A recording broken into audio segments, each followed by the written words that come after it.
must be so familiar, familiar, like something I used to know. Familiar, staring up at the ceiling.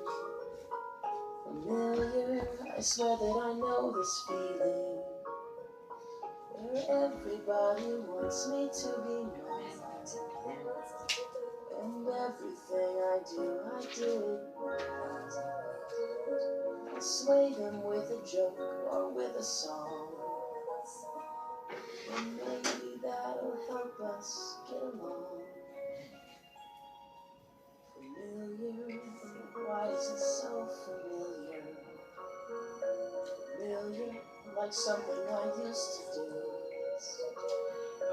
Familiar, she used to throw a tantrum, insisting on a dime or two.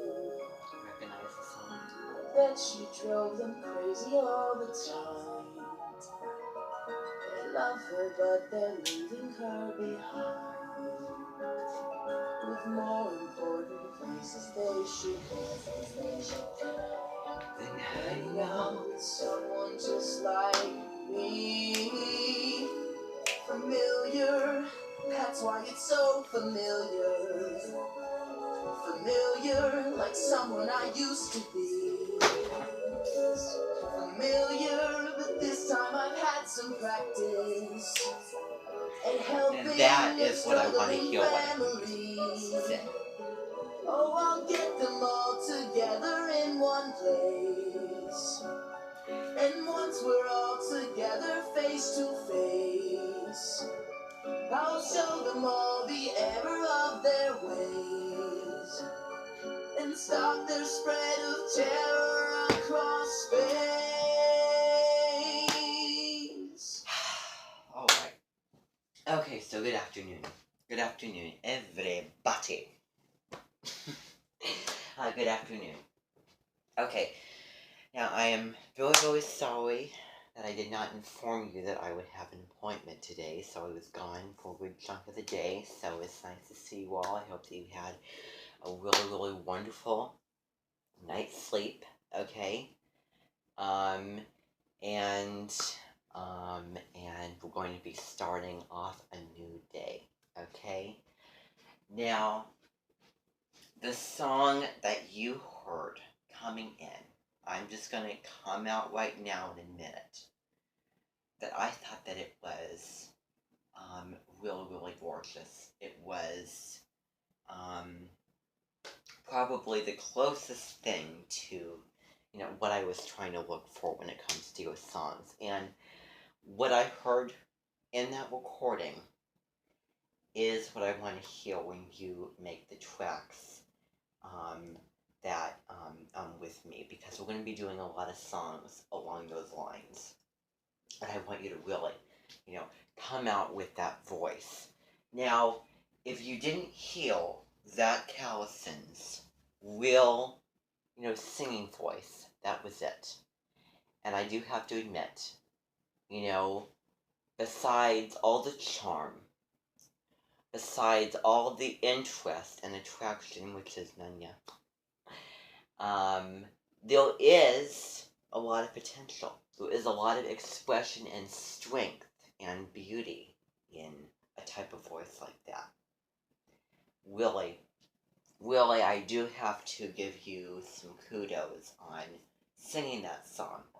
So, what I heard is what I want to continue hearing from you when you were singing with me, and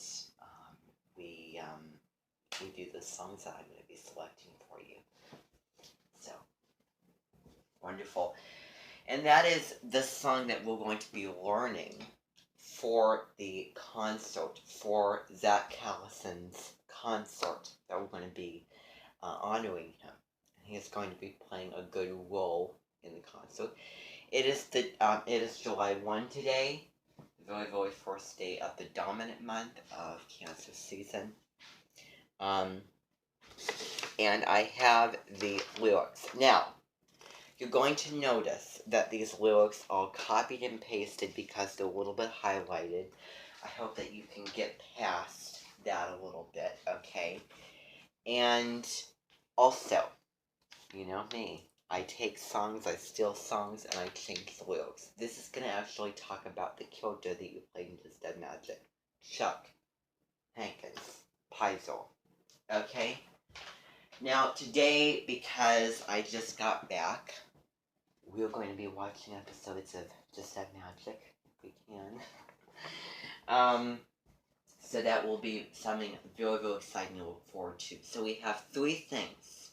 We have three things today.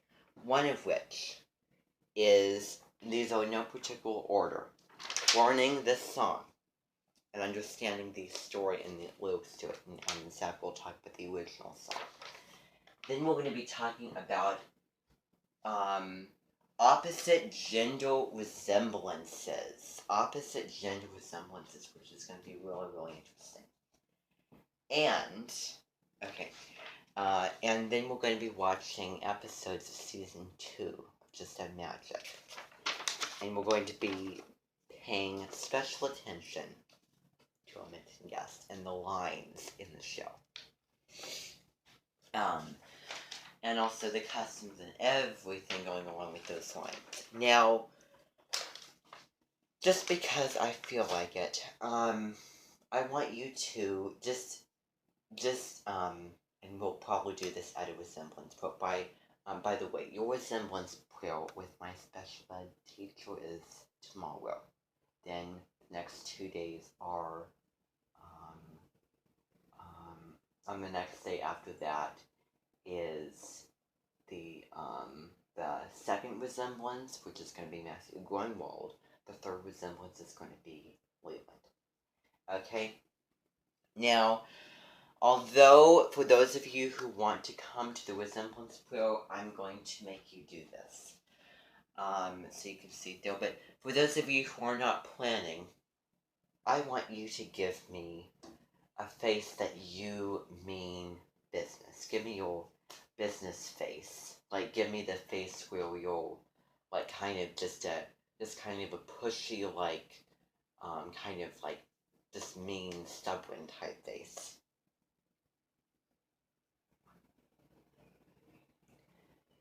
Okay, you gave me exactly what I was looking for. You know, it's the type of facial expressions. Facial expressions is also something highly important. It's not only the queer and interest in everything else, resemblances, but it's also, you know, it's all the resemblance, face picture, all of those things. But it also comes back to just that face. Having the same, you know, lips or whatever it may be, facial expressions, and to my recollection, I can definitely see the resemblance, and charming, yet angering at the same time. In that in a situation along those lines. So I wasn't completely, you know, mad at you the other day when I had that talk. I've never been mad at you before, because I really wasn't. I was just, you know, knowing what was best for you and making you do the right thing, because I care. You know, I gave you that whole talk. And I'm going to sound crazy. I'm going to sound really, really strange. But even having a serious conversation, I was, you know, trying to address you, and what you were telling me and the facial expressions, it was charming. It was.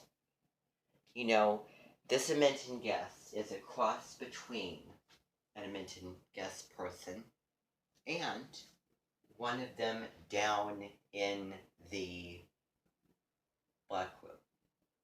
Okay? And you all know what I have stored down there. You should. Oh, no. You don't. It is top secret. So anyway. Well, then actually you do, but I know that you will not going around trying to ruin what I do. No, you know, all that I have, my desires, my energy, my time and effort and everything. You know, it's that kind of belovedness. The belovedness that I feel toward the adolescents down there and the belovedness for the minting guest and minting person. It is an in-between belovedness. And that is really where we're at. Now I'm going to be talking about a term that you have never heard of, that I have came up with, and I'll put it on my website. I don't suppose that you have ever heard of the term opposite gender resemblance. Opposite gender resemblance. So, obviously, someone resembles someone in the same gender. And the opposite gender resemblance is, the most hard to. You need to know a lot of things. You need to, the person. So the opposite gender, so say that Zach is a male, okay?